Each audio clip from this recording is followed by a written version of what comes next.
పదములు పడదామనుకుంటే మారుతి చరణాలొదలడు, పదములు పడదామనుకుంటే మారుతి చరణాలొదలడు.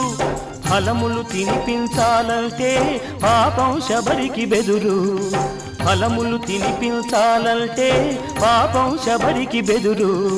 పాదం కడగాలనుకుంటే పదపడి గుహుడే తయ్యారు, పాదం కడగాలనుకుంటే పదపడి గుహుడే తయ్యారు. ప్రాణాలిద్దామనుకుంటే పక్షి జటాయువులుంటారు. ఏమయ్యా ఏమయ్యా ఓ రామయ్యా, ఎలా సేవించాలయ్యా,